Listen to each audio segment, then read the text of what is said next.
Ladies and gentlemen, fellow Americans, American patriots, I'm sure I do not come before you tonight as a complete stranger. You all have heard of me through the Jewish-controlled press as a creature with horns, a cloven hoof, and a long tail. We, with American ideals, demand that our government shall be returned to the American people who founded it. Ladies and gentlemen, welcome to the Axis History Podcast. I am your host, Nick Barksdale, and today we are joined once again by a very special guest. And this time, I'm happy to bring you Professor Bradley Hart. Dr. Hart, thank you so much for coming on the show today. Well, thank you for having me, and very much looking forward to it. Today, we are going to discuss a very interesting topic, and one that I feel like many Americans aren't personally familiar with. And I must say, I myself was in the dark on this subject for quite some time, and I'm really happy to do this episode and really clear up quite a bit while also exposing certain portions of America's history that we may not necessarily want to talk about. And that is Hitler's American Friends, the Third Reich supporters in the United States. When it comes to this book, what led you to write about Hitler's American Friends? Well, one thing that I always like to mention on interviews is that I started writing this book back in 2014, following my previous works on Nazi sympathizers in the UK during this same period. And I kind of came across this story accidentally. I was working in the archives at the Hoover Institution at Stanford University, came across this incredible collection of actually diary entries from a man named John Metcalf, who features really heavily in the book, who actually infiltrated one of the groups that we're going to talk about today. So I came to this story really by accident, but I realized as I was digging through these sources that this was a story that not only did most Americans not know about, I certainly didn't know about it. And as someone who's taught history in a college classroom, I've never seen this in the textbooks before. But I also realized that this was a story that needed to be told. This was a story that had, not, at that point, hopefully not contemporary resonance for people, not nearly in the way that we would see it today, but certainly a story that I thought had importance for American sort of civic awareness. And so I came to this story really by accident, but when I started digging into it, I realized there was just so much more there that needed to be exposed. As you point out in your book, we look at Pearl Harbor as a tragedy that brought the USA together.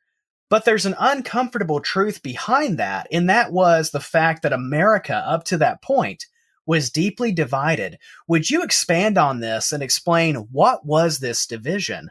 Well, this is something that we often forget about the 1930s and 1940s, partially because I think we as human beings have a tendency to mythologize our own past. And by that, I mean we don't make up stories about it outright. We try to remember the past to some extent as it actually happened. But every human being in every society has a tendency to view itself and themselves as the heroes of their own story. So if you want an example of this mythologizing, look at Tom Brokaw's famous description of the generation of World War II as the greatest generation. This is really a mythology, right? Certainly this is not to say that those individuals didn't do incredibly heroic things. They did indeed save the world from fascism. But that sort of overshadows the true political dynamics of the time. America was very deeply divided in the 1930s. Franklin Roosevelt had implemented the New Deal, which was highly controversial. We almost forget this today. There was even talk in 1937 and 38 when Roosevelt had attempted to expand the Supreme Court with his own nominees that he should be impeached prior to the 1940 election. This is all history, I should say, that we have forgotten today because we tend to see Roosevelt as this outsized, almost unassailable leader, which he certainly was. He made incredible accomplishments, but we have forgotten that he was also a man of his own times and faced great opposition in those views. What I argue in the book is that this really went beyond these sort of standard political divisions. The United States was divided along extremist ideological lines. Certainly, many Americans are aware that there was an active communist movement in the United States in the 1930s. Many historians, and I tend to agree, believe that communism really hit its peak of popularity during the Great Depression, partially because it was not as discredited as it would be after the war. The great human rights abuses of the Second World War and after by the Soviet Union had not really taken place, though, of course, there had been large-scale bloodshed there. It was not at the scale that had necessarily discredited it for millions of Americans. So we have the communist and the far left aligning on one side, and then we have the subject of my book on the other, which is the far right. Interestingly, if you look at some of the reviews of my book online by readers, which I always enjoy reading, I've been criticized for not talking more about the left, which is interesting because I never set out to write that book. I think that would be a fascinating book for someone else to write, but that wasn't the book I was writing here. So I find that an interesting critique. But I think this division really goes beyond what we would understand as politics today. In 2020, we do not have extremist parties aligning outside our normal political spectrum, with both sides advocating the overthrow of democracy as we know it, or the overthrow of the American system of government as we know it. And as I point out in the book, and I'm sure we'll talk about it later on, we have some very prominent figures in American politics and American culture who in this period begin moving toward the extremes. And the most prominent example of that for me is Charles Lindbergh, who is this outsized figure. We could do an entire podcast on him, which I think would be fascinating. But this real national hero who in 1940, 1941 begins to seemingly abandon the idea of American democracy as a functioning entity and begins proposing a series of changes to American democracy that look very much in line with what's gone on in sort of fascist Europe. So I think the term, divided America has become almost too common in our day and age. And certainly we are politically divided now. But this was a level of division that is very much deeper than anything that fortunately any of us alive have thus far experienced. And I think this was probably the most divided that America had been up until that point since the American Civil War. I don't know why. Why do you think that general knowledge of American sympathies with the Nazis and fascism in history are generally unknown today? Are we, as the American people, purposely ignoring our shadowed past? Well, I think there is an element of purposeful ignorance about this. I think that's not necessarily on the part of the average American. It's on the part of the people that write history and have written history. And so as someone who writes history, I think historians have to accept that this is something that has been overshadowed for too long. I think there's two factors at play here, really. The first one is this mythologization idea. This idea that American history in the 1930s and 40s was one in which the U.S. was universally the good guys. It was just a matter of time before the U.S. entered the war and won it on the side of freedom and democracy and the American way. And this is simply not true. There was no inevitability that the U.S. was going to enter World War II. Now, I think that historians can disagree as to how likely it was during the late 1930s, and I would certainly argue that it was probable. But until Pearl Harbor actually happened, there were still powerful factions in the United States that did not want to enter the war. And so there was no inevitability at all that the U.S. was going to enter that war and become the deciding force on the side of the Allies and the democracies in that sense. So I think it's partially this view that we have just sort of forgotten this controversy because we want to imagine ourselves as always being the knight in shining armor that was going to come to the aid of Britain and the Allies. And that is simply not the case. I think also, though, there's an element here that's, I don't want to say less pernicious, because I'm not sure that thinking highly of one's country is a pernicious way of thinking. I don't want to say that at all. But I think we have to understand the nuances of it. I think also the fact that these groups that I talk about in the book simply lose in the end has kind of relegated them to the dustbin of history. And rightly so. We shouldn't necessarily be talking about these extremist groups that some would say had very little impact on American politics long term. I would probably disagree with that, but that's what most historians, I think, would have said up until a few years ago, at least. But I think that this is important history. I think that we have to learn as Americans from sort of the darker moments in our past to avoid repeating them in the future. And I think that's really why these groups deserve to be talked about in certainly historical teaching, but certainly in the popular press as well. And it has been really amazing, I will say, and I'm not certainly taking credit for this, but the past few years we've seen a real interest in these groups and movements in both the popular press and in academia as well. And it's been incredibly flattering and exciting to be contacted by people all over the country and actually all over the world who have read my book and in some cases actually have a family story to share about it. They either remember these groups or they had relatives they believe were in it. In some cases, they have artifacts. And so it's been really fascinating to see sort of this history almost come together in a very real way, even since my book came out in 2018. And now that we've touched on this shadowed part of America's past, would you give us an example of groups or movements within the USA that either supported the Nazis or were fascist sympathizers and or who simply preferred isolationism and staying out of the war in general? One thing that we have to remember about this period is that there was really a wide range of groups that had a wide range of extremist views. In the book, I class these as being groups on the political right. Now, I've been somewhat criticized for that definition, and people have asked me, why are you saying that these are groups on the political right? I don't know whether there's a political agenda there or not, but the question has come up. And I have a very simple answer to that. It's because they consider themselves to be on the political right. They say that they are strongly opposed to communism, they are opposed to socialism, and so they see themselves as creatures of the political right under that sort of spectrum. So the largest of these and the most prominent was the German-American Bund. Now, the Bund was founded in 1936 by some German Americans who nominally wanted to honor their homeland, maintain German American culture, maintain the language. They published a German language newspaper. But it very quickly became clear in 1936-37 that this was about more than just German American culture. This was really about support for the Third Reich. Now, the Bund's leader was a man named Fritz Kuhn, who was himself a German American immigrant. He, by his own account, we don't know whether this is actually true, claimed to have been an old member of the Nazi Party and had been at the beer hall putsch, in which Hitler had been imprisoned afterward for treason. 1923. We don't think that's necessarily true, but it's likely that Fritz Kuhn had some connection to the extreme right in Germany prior to moving first to Mexico and then to the United States. And so Kuhn is this really dynamic leader. If you can find footage of him online. There was actually an Oscar-nominated short nonfiction documentary film, I should say, a few years ago called A Night at the Garden, which refers to one of the Bund's biggest events in 1939. But you can see in that film, and I highly recommend it, what the Bund was up to. So Kuhn is this sort of dynamic leader. He tries to model his speech patterns off of Hitler.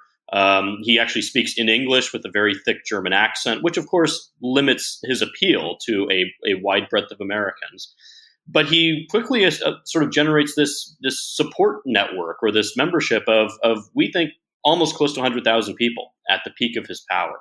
Now, some historians would disagree with that, and the numbers are difficult to come by because people come in and out of the group. Membership is paid, so some people in the Depression simply don't pay. There's other people who are assumed to just be supportive, who are not actually members. But I think it's in the high tens of thousands, perhaps even above 100,000 at its peak.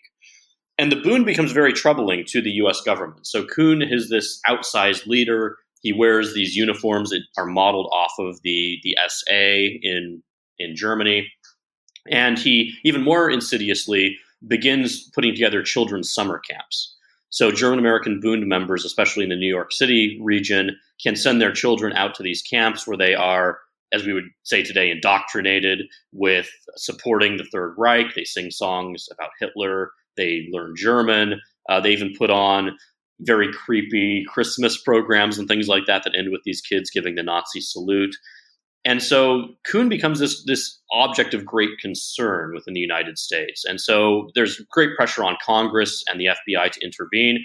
The FBI actually looks into it and determines that there are no laws being broken by Kuhn or the Bund. This is all perfectly acceptable First Amendment and indeed Second Amendment rights. Kuhn's group involves a little bit of weapons training as well. So while this is all very insidious, there's not much anyone can do until 1939, when Kuhn eventually, not to give away the entire book, but ends up having this mass rally in Madison Square Garden. Tens of thousands of people show up. Again, something completely left out of our history textbooks today. And in the aftermath of that, ends up being investigated for financial malfeasance by New York State.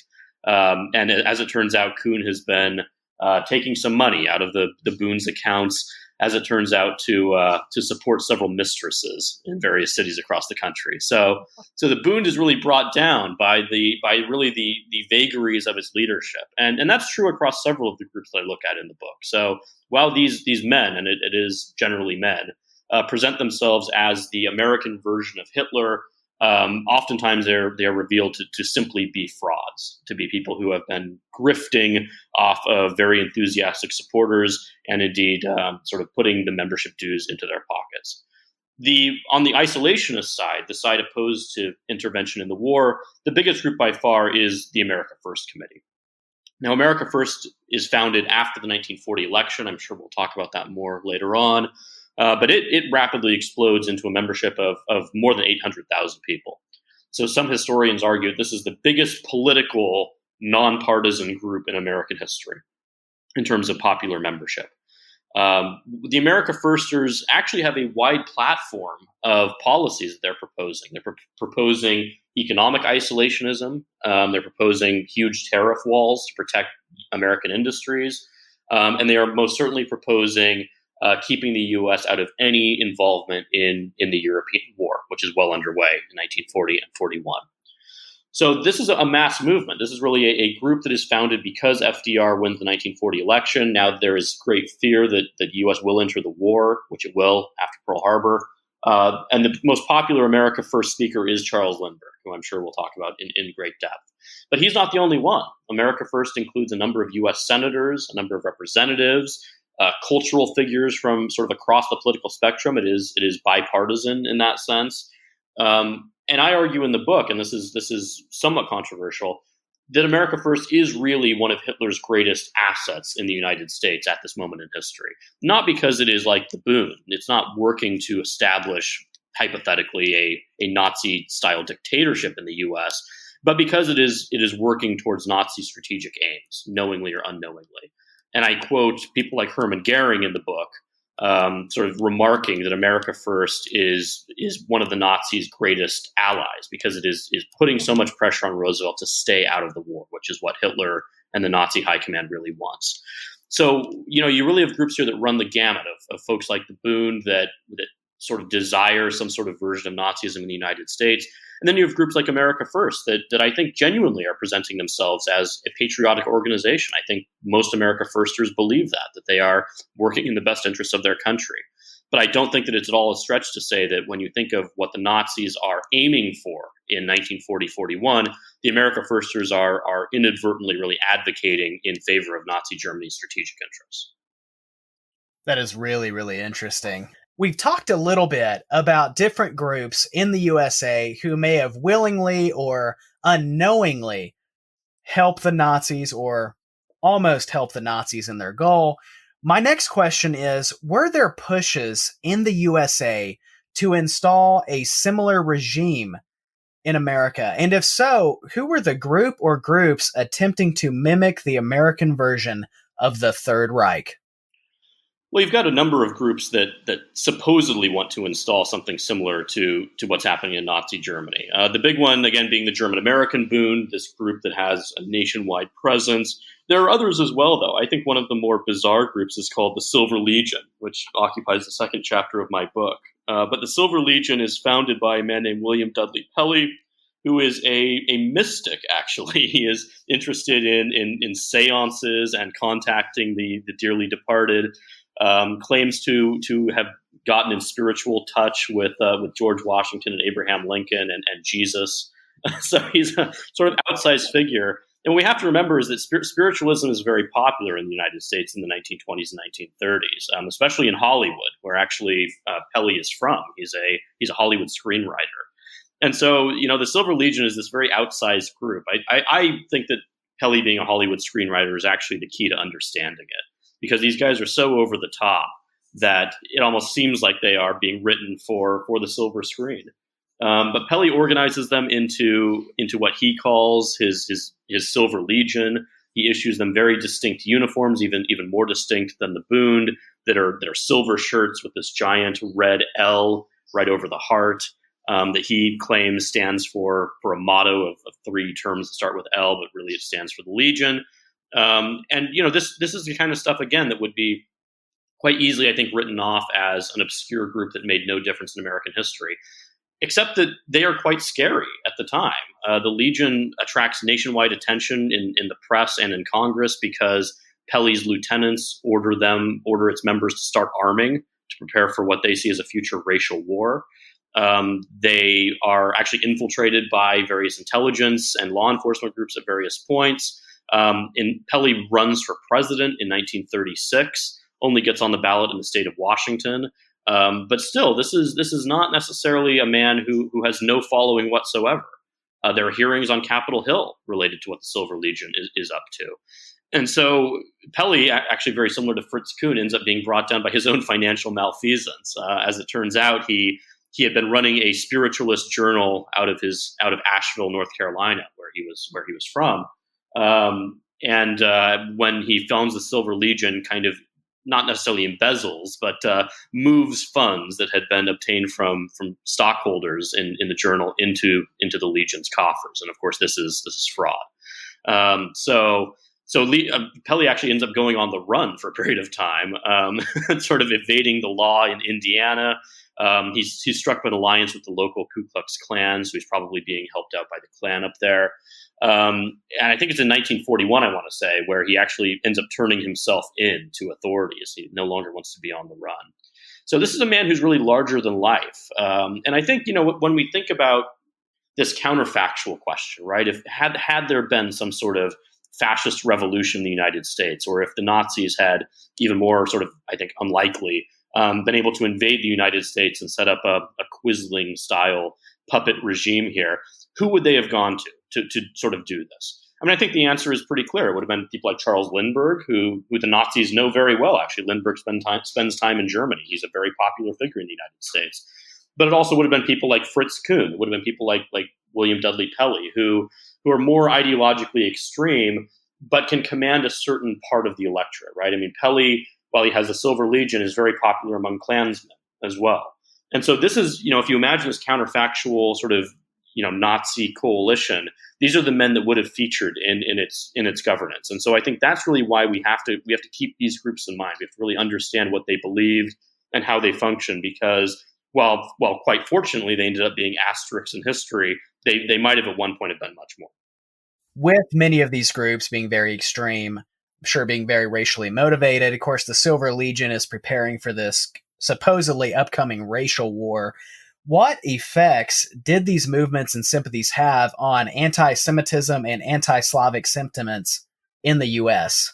Well, I looked at a lot of public opinion data for this book, which was really fascinating. I actually encourage everyone to go back, and you can find these in published volumes that the Gallup company has published much of their public opinion data from this period.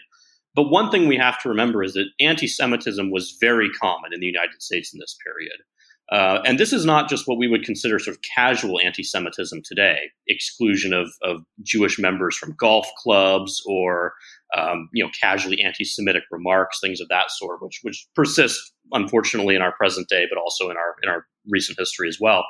But this was really virulent anti-Semitism, and one of the stats that surprised me during my research was Gallup asked a question. I believe it's Gallup, might have been Fortune magazine. About what people think should happen with America's Jewish community, which even the presentation of the question really almost suggests that there's disagreement on this question, right? But there's a substantial number, I want to say around 20% of Americans, that say that they would like Jews to leave in the most humane way possible, right? And it's a fascinating question to ask. It's the kind of question that you would hopefully never think a pollster would have to ask today. But while it's not a majority of Americans, this is still quite a lot of Americans, millions certainly, that think that America's Jewish community is not welcome in that sense.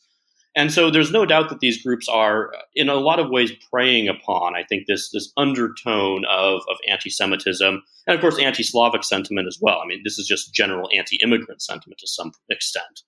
But I think a lot of it is directed really at the country's Jewish population, because it has been presented as such a sort of foreign group for so long, and that really surprised me. I mean, I think there's a lot of research on historical American attitudes toward race But I think it's important for us to realize that this is not the distant past. This is not the 19th century. That this is still living memory, actually, for some people. And they're quite old, but there are still folks with us that live through this. And so I think that's really important for us to remember that while certainly great progress has been made on racial issues in the United States, and of course it's come to the forefront recently, this is very recent history. This is the kind of stuff that certainly my grandparents lived through when they were in their 20s. And so we have to keep in mind that while great progress has been made, it is very important to realize that these undertones still exist to some extent. They exist in the recent past. And there are certainly, in this period, there are groups that use that type of sentiment for their own purposes. As we approach past this aspect of the podcast, my next question is, with these movements, with these demonstrations, we have incidents in American history, such as the Tulsa Race Massacre, for example. And I was curious to know, were there any violent or destructory impacts towards Jewish or Black communities during this period because of these movements? It's a great question, and it's very difficult to know, partially because some of this was not reported. And this was one thing that I tried to sort of quantify in my book. How many hate crimes are we talking about against the country's Jewish community that could be linked to this? That data was not really collected. The idea of looking at hate crimes as a specific category of crime doesn't really come around until well into the post-war period. So it's difficult to know. And oftentimes, unfortunately, these cases were not reported because there was a view that the police wouldn't take them seriously. In New York City, for instance, there were widespread rumors that the New York City Police Department, which historically had a large number of Irish American Catholic individuals in it, would simply ignore these police reports if they were brought to them, and may have, in some cases, have been individual officers may have been sympathetic to some of what was going on. There's actually a fascinating photograph I uncovered following my book from upstate New York at a Bund rally where, and it's a fascinating snapshot, there are several police officers who are sort of lounging around having a smoke with uniformed Bund members. Presumably these officers were there to either provide security or to even monitor the Bund's activities, but they appear to be very, very comfortable hanging out with the members. And so how much of that is true is really difficult to know. But there's certainly a view that these crimes will not be taken seriously. That said, I didn't uncover any instances of large-scale organized violence, as we see in the Tulsa events and things of that sort. But there were certainly references to Jews being beaten up on subway platforms and being sort of roughed up by sort of either Bund members or supporters of Father Coughlin, the sort of far-right preacher in this period. And so there is violence that takes place. And I think, unfortunately, we're never going to know the extent of how impactful that was. But I mean, imagine growing up as a Jewish young person or from an immigrant group that falls afoul of these organizations. This must have been a truly terrifying experience because you do believe, much like a group like the Ku Klux Klan in the United States and anti-Black violence, that the system is in some ways protecting this extrajudicial violence in that way. And so this is, again, a part of history that I think we really need to not only understand, but also work to confront why this was able to take place and how we can avoid it in the future. That is really, really interesting. I mean, it's so sad when you think about not being able to go to the authorities, right? Because of your classification in their society. That's something, I'll never know what that's like. Right. And so I can't even imagine for people like Black Americans or Jews or other people from immigrant groups within like Eastern Europe and what they would have went through and what they may have experienced, that realistically they never reported, like you said, because they didn't think anything would happen, or even worse, it could actually get worse if they said something, right? So, yeah, and this is why you also get groups like the Anti-Defamation League that begin speaking up on these issues, after the war and saying, "Hold on, you have to actually track this stuff. You can't just let it be swept under the rug." I really admire the work that the ADL and a few of the other groups do on this stuff. But we have to remember this was not that long ago. As many of my subscribers and listeners know, I enjoy studying dictator cults. And in your book, you discuss a belief among certain individuals in North America that Hitler had actually fulfilled a religious prophecy And I was hoping that you could expand on that for us today. Well, these are really the more extreme groups that I studied within this book. The Silver Legion is the most prominent one. So William Dudley Pelley sort of believes that Hitler is fulfilling a religious prophecy that he claims he's received directly from Jesus. So remember, he believes that he has spiritually contacted Jesus and is I guess chatting with Jesus about current events, and that Jesus gives him this sort of seemingly puzzling prophecy that when a painter takes control of Germany, then Pelley's religious mission is to set up an organization that mimics what's going on in Germany. So this prophecy is supposedly fulfilled when Hitler takes power in 1933. Hitler, of course, has been a painter. Now, what's hilarious, as with many so-called prophecies, Pelley only releases this to the public after Hitler has come to power. So whether this is genuinely prophecy or whether this is Pelley coming up with a post facto justification, I think that's up to the listeners to decide. But Pelley sees Hitler in this very religious way, and he claims that the Silver Legion is bringing about a quote-unquote Christian commonwealth. He cloaks many of his prophecies in religion.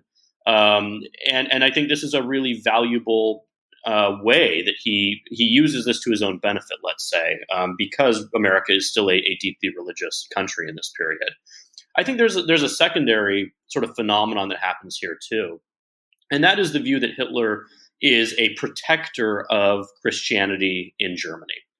Now, this is a really strange view for us to understand today, and it frankly took me quite a bit of time and just really thinking about it and research as well, obviously, to understand what was going on here.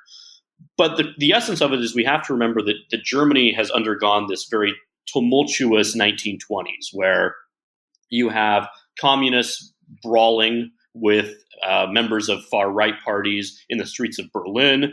You have actual uprisings against the state by far-left groups of a variety of types. And immediately after World War I, you'd actually had the Spartacist uprising in Berlin, where you'd had far-left groups and communists trying to take over post-war Germany. And the government actually calls upon the far-right militias to put down the rioting in Berlin. So this is the equivalent of the government calling upon not the police nor the military, but just individuals who are often war veterans to fight in the streets of Berlin. It's this really important moment. And so obviously under communism, when we look at the history here, communism is very antagonistic toward religion. In the Soviet Union, Christianity is really pushed to the margins, almost outlawed explicitly. Communism presents itself as an atheist ideology. And so you begin to see these sort of views coming out of elements of American Christianity, that Hitler is protecting the church. And indeed, in the Third Reich, there is a somewhat uncomfortable alliance, or at least understanding, between the Catholic Church, various Protestant churches, and the government itself, which has been the subject of a great deal of research recently, especially in terms of the Vatican's relationship with the Reich. But this view that Hitler is somehow a religious figure should be very disturbing to us, I think. Anytime someone is described in the contemporary world as a religious figure, that should set off, I think, some alarm bells for us. But I think that within the context of the time, this was a very convincing presentation to a lot of people, unfortunately. And I certainly have found evidence of American religious leaders going to Germany and coming back and telling their parishes or their flocks that Hitler is this great protector of Christianity. This should be really disturbing to us today. In your work, you point out that there were some Catholic or extreme Catholic individuals or groups that supported the Nazis in the U.S. And for me, that was really thought-provoking. And I asked myself why. And my reason for that is we know that Catholics were a minority within a predominantly Protestant Germany. And we know that certain political arms of the Catholics, such as the Catholic Center Party, were being basically persecuted and attacked in various ways. And so, long story short, I think my question is, why do you think Catholics or some Catholics in the USA would support the regime that's basically persecuting their ethnically related cousins through religion, if that makes sense? It's a great question, and it's one that is so good. I don't have an easy answer for it. Actually, I mean, I think a lot of it is twofold, right? Part of it is the phenomenon I talked about before, which is this idea of the Catholic Church in Germany coming to a concordat with Hitler. And again, there's a lot of research being done into what the Vatican's role in this was. We've recently had the Vatican releasing more documentation related to the papacy in this period, so hopefully we can get a clearer sense. But regardless, we know that as in fascist Italy, the church does come to some sort of arrangement with the regime in the Third Reich that probably we think is something along the lines of keeping out of politics on the church's side in exchange for protection of the church's interests in Germany and Catholics more widely in Germany on the part of the regime. And that would make sense, right? I mean, that would make sense for someone like a Hitler to pursue that kind of concordat, because you're never going to make people not be Catholic in that sense, right? I mean, this is not something that's possible for a regime like that. I mean, the Soviet Union tried to do this for the 80 years of its existence and never managed to take away people's religion entirely. So, that is certainly what happened in Italy, and probably it happened in the Reich as well. I think in the United States, when Catholics become aware that that's not the details necessarily, but get a sense that Catholicism is being protected in Germany, that gives them some sort of sense of solace. That perhaps indeed, as I mentioned, perhaps Hitler is a protector of Christianity. And I think you often in this period, and I've seen this explicitly stated in some senses, you get this view that you've got to choose between your evils to some extent, right? So if you're in Europe, do you want to be communist or do you want to be fascist? Neither of these are 100% comfortable necessarily. But for people of faith, I think there's a temptation to look at what's happening in Italy and Germany and say, at least it's not communism. At least it's not Stalin. And it's not an entirely irrational view, because certainly there is much less persecution, at least overtly. But I think that's where you get into these troubling sort of moral questions. And certainly this has always been the question with the Vatican and the church's involvement is, could there have been more done to protect Germany's Jewish population? Could there have been more done to prevent human rights abuses? And we know, actually, and this is, I guess, I certainly know this is what disturbs me the most about the Third Reich, and should disturb all of us, is that otherwise moral and otherwise faithful people end up committing atrocities in the Reich. And we know this from the work of people like Christopher Browning, who looks at police officers who end up being sent to the Eastern Front and committing atrocities. These are otherwise pillars of their community. These are men who in some cases were church-going, and yet they end up committing these horrendous human rights abuses. And so this regime had the ability to really appropriate people for its own purposes, and to give them, in some senses, a moral, to remove their moral compass, I think we could say, and convince them to do these horrendous things that normally they would not have done. Certainly, I think, and we see this after the war, some of these people come forward and say, yes, I murdered people. I did things that I never otherwise would have done, but I did so because of the circumstances and the regime's ability to sort of remove people's moral compass. So I think that's what's happening to a large extent with the religious communities at this point. There's also this factor of, in the U.S., of Father Charles Coughlin, who is really the most prominent, I would say, radio show host of all time. I mean, this is a man who accumulates an audience larger than any talk show host since then, even with a country that's twice as big. So Coughlin is this priest, I should say. He's based out of Royal Oak, Michigan. He is Canadian actually by birth, but moves to Michigan, is sent there to run this parish shrine actually.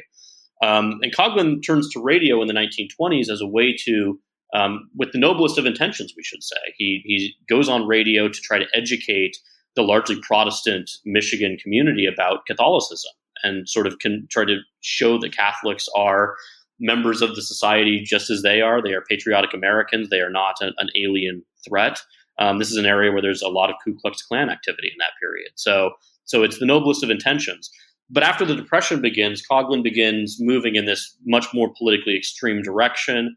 And again, not to give away the entire plot of the book, but he ends up turning against President Roosevelt in the mid-1930s, actually forms his own political party, advocating extreme economic measures to dig out from the Depression, and ultimately ends up really parroting Nazi talking points on the air, to the extent that ultimately the Vatican orders him into silence. The church hierarchy tells him that they want to review his talks before he goes on the air, and that ultimately ends up with him being pulled off the air. We talked about counterfactuals earlier. That silencing of Father Coughlin takes place before the 1940 election, where Roosevelt seeks and wins his third term. An interesting counterfactual question would be, what if Coughlin was not pulled off the air prior to the 1940 election? And so we have these very interesting sort of elements coming together in American life in this period. And what I sort of present in the book is, what if the timing had been different? What if Father Coughlin and William Dudley Pelley and the Bund had all still been operating at full strength simultaneously at this moment when FDR is trying to win the 1940 election? Fortunately, it didn't happen, but I think that's where we get into this really disturbing counterfactual scenario.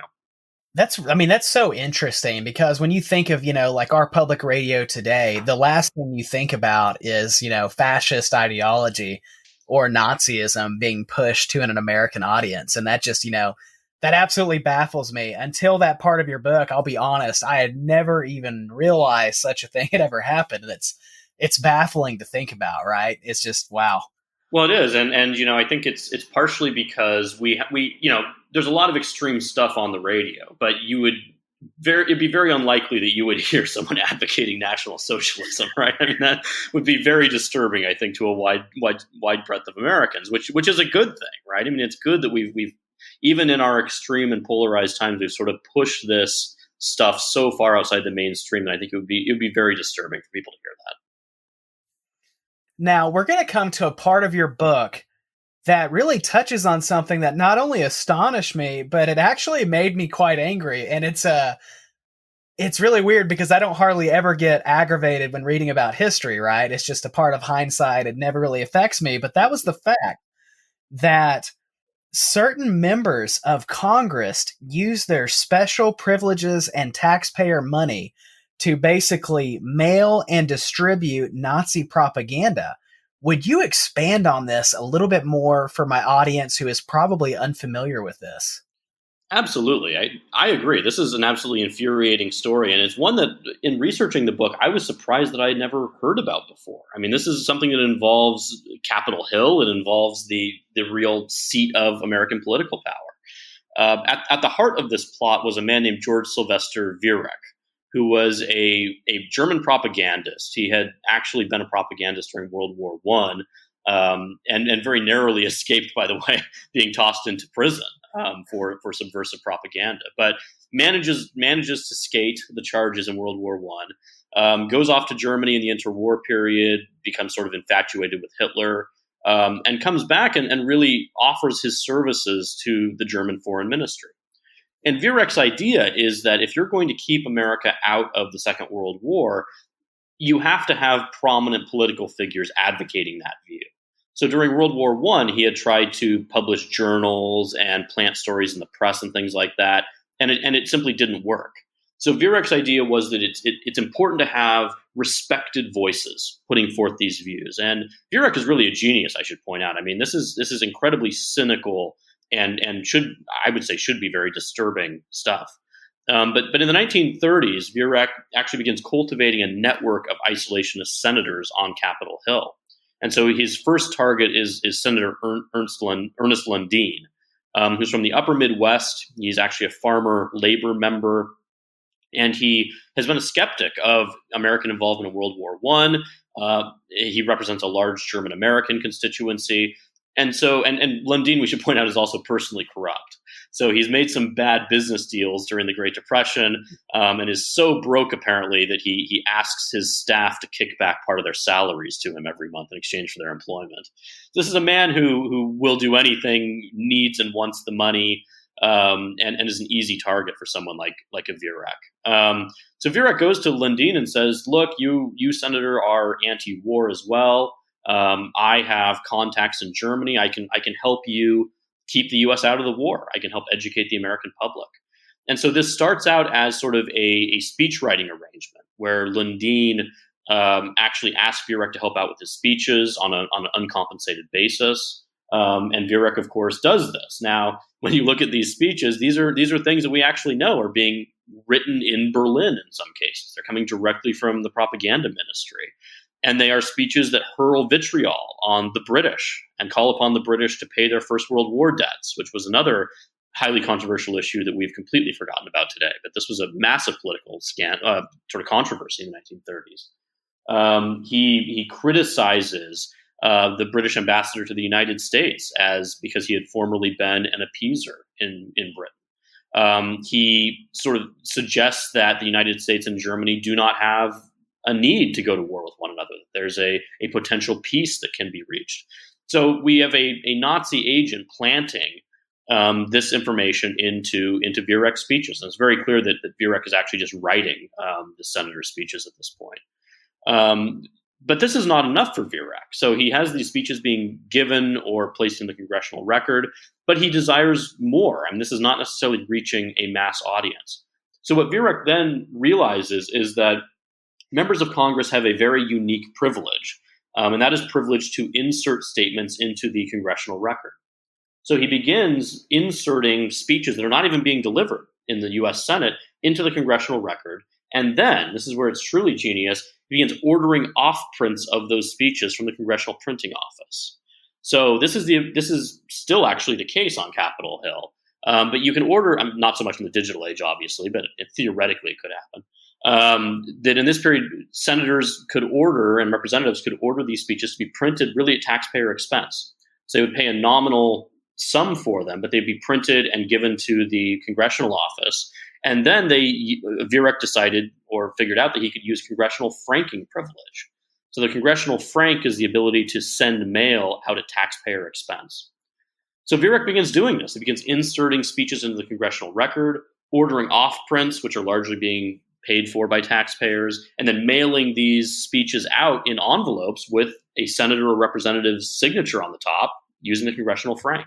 So this is all being done by American taxpayers. Now, how does he know how to mail these out? He actually gets the lists of various isolationist groups and begins mailing out these speeches to these individuals and other groups that are potentially, or he believes are going to be sympathetic to this isolationist message. So this is a really bizarre thing. I mean, during the course of the 1930s, there were Americans across the country who received these unsolicited envelopes with a member of Congress's signature at the top, the congressional frank, that may not even be their representative in a lot of cases. And they received this sort of unsolicited speech denouncing the British or something along these lines. So this is really a genius plan. I mean, I tried to put a number on how many pieces of mail Viereck manages to defraud taxpayers for. It's easily in the millions. Viereck also buys a press in New Jersey, which begins cranking out isolationist literature and, again, mailing it out. And I've seen some of these books, actually. I mean, they're very cheaply produced. They are, just standard brown cover with very, very badly printed text on it.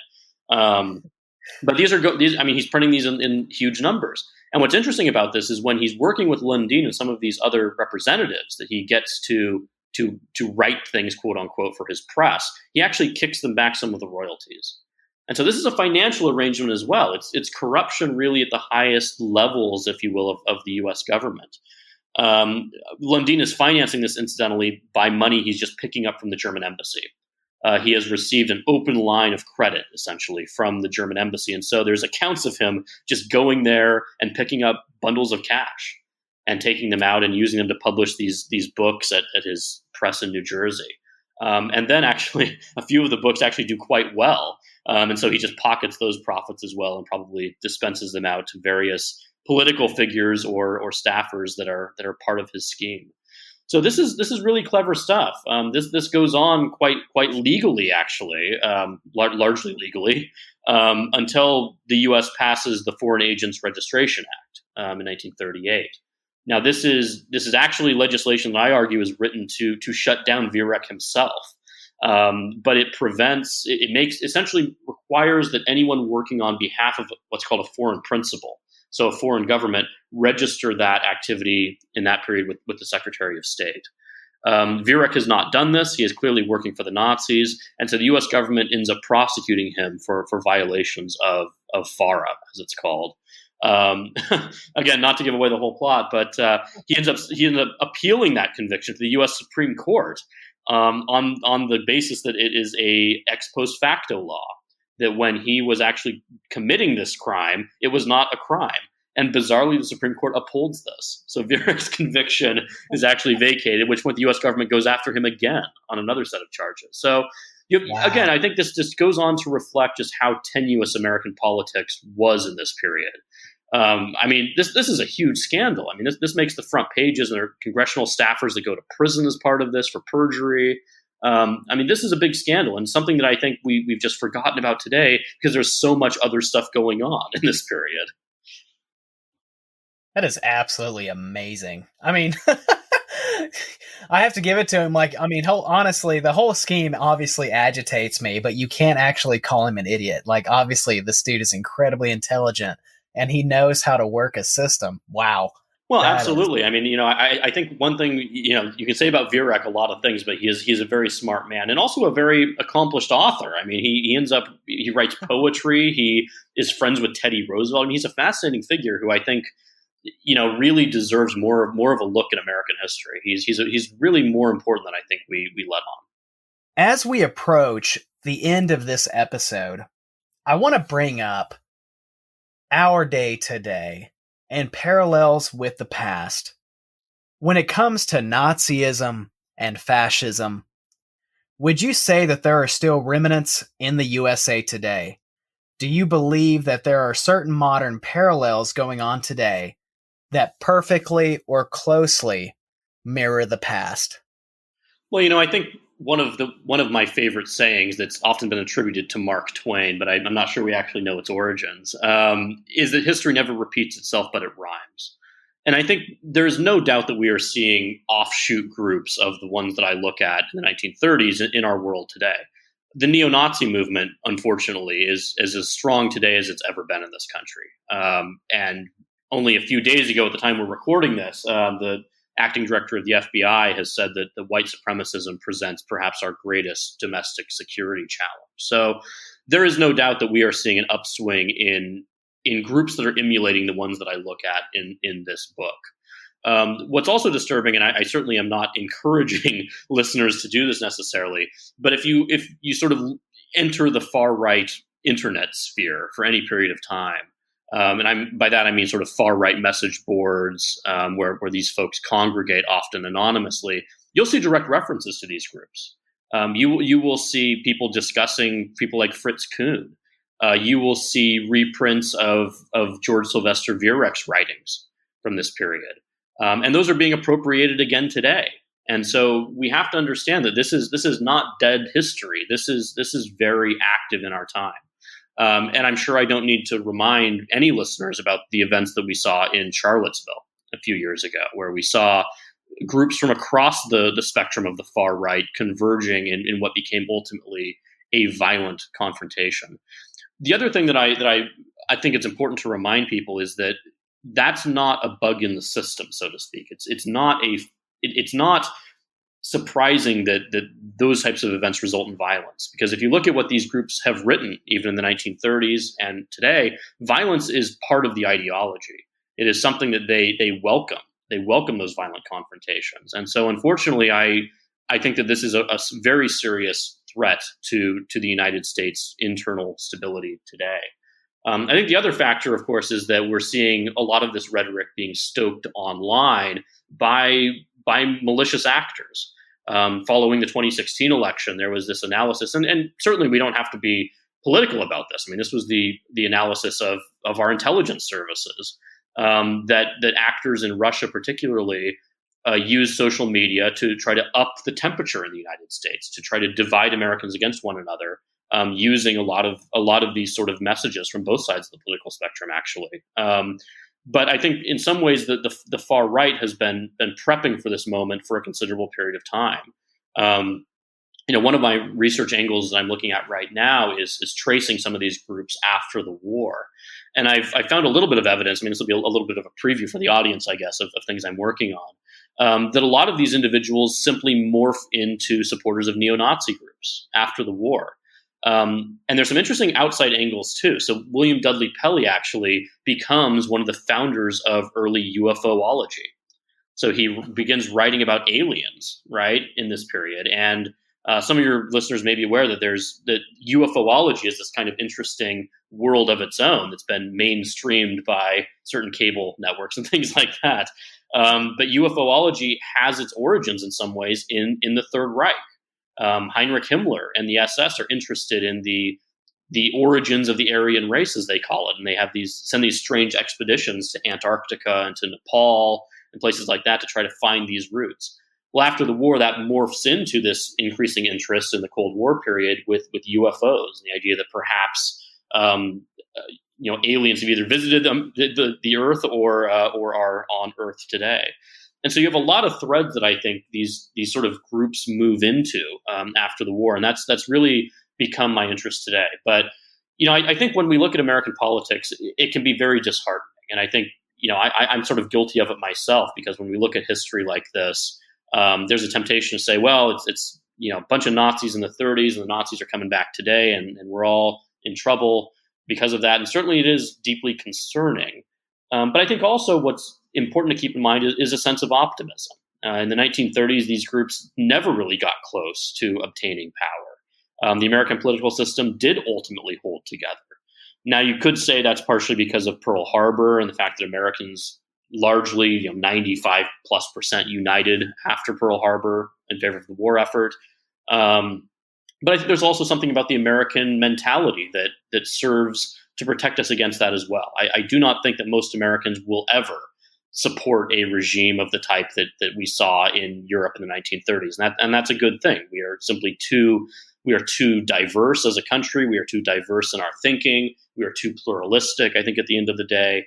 And so I think we have to keep in mind that while these groups do present a real threat, I certainly have confidence personally that we can survive this moment. We can survive these threats, and we can continue to overcome these demons of our past. But at the same time, I think it's important that we recognize that those demons did exist, they were real, and that it takes active effort to really defeat them in that way.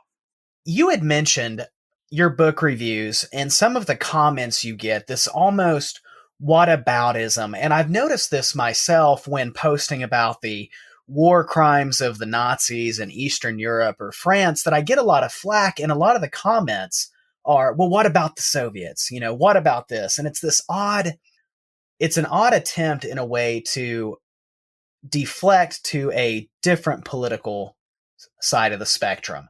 And I feel like in many ways, some of these whataboutisms is due to people possibly being uncomfortable with the conservative aspects of Nazi Germany. What would you have to say about that in your experience?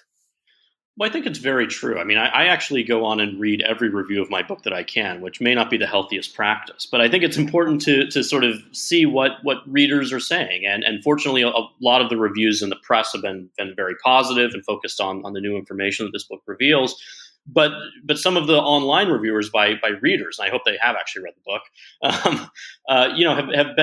have criticized it in a couple of different ways that I find interesting. So the first one is exactly what you just described: this whataboutism of, why is this book not talking more about the extreme left? Well, it's not that book. I mean, that book has been written by other people. I mean, maybe I'll write that book in the future, but this is a book that's about people who supported the Third Reich. So I'm a little unclear as to why that criticism is really a critique at all. And the second one is this book about contemporary politics in some way? And it's not. It's about historical politics. So, I think I'm always intrigued by what folks who write that kind of stuff online are thinking. But I think you're absolutely right when it comes to sort of this whataboutism with the Soviet Union. Certainly, there were grievous human rights abuses committed by the Soviet Union. I don't think anyone would really deny that who's not an ideologue. But I don't quite understand why that means we can't talk about what happened in the Reich as well. both those things can be true simultaneously. We don't have to hold a candle for one side or the other, nor should we. These are both regimes that commit horrendous war crimes. So, I think part of the nature of the internet world that we live in is polarization. You get a lot more engagement, you get clicks and likes and all the rest for staking out extreme views. But I think as a historian, we really have to resist that kind of, binary view of, well, one was worse than the other or something like that. Well, why can't we look at what actually happened in all of these places and present the facts and not have to rate things against one another, especially horrendous abuses of human rights and things of that sort. So, I guess if I have a plea that comes out of this interview, it's for everyone who engages online to step back a bit and say, hold on, this is not an argument that we're ever going to win, but let's lower the temperature here and look at the facts rather than really trying to score points for one ideological side or the other. Ladies and gentlemen, thank you for joining us on this awesome presentation and talk by Dr. Hart, to where he really brings to life certain aspects of Nazi Germany, but more importantly, aspects hidden in the shadows within American history. And as we end this, I want to end this by telling my viewers to check out the links in the description to where it'll take you to Dr. Hart and a variety of sites where you can check out all the awesome work that he has to offer. And I encourage you to do this, buy his books, check out his online articles, because we can learn so much from him and other professional historians like him who can really take us through history as we need to know it. And remember, it's our job, whether you're a professional or a novice like myself, to make history matter, to spread awareness of that history, and to ensure that no matter what, we do our best to educate others on the history that we know. Because though history may rhyme, I think it's our job to make sure the negative aspects of history never repeat itself. And it's our job as Americans, as history lovers, to do our best to protect our society today.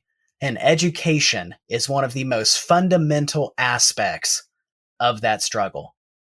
Dr. Hart, thank you so much for coming on today. Thank you for having me. It's been a lot of fun.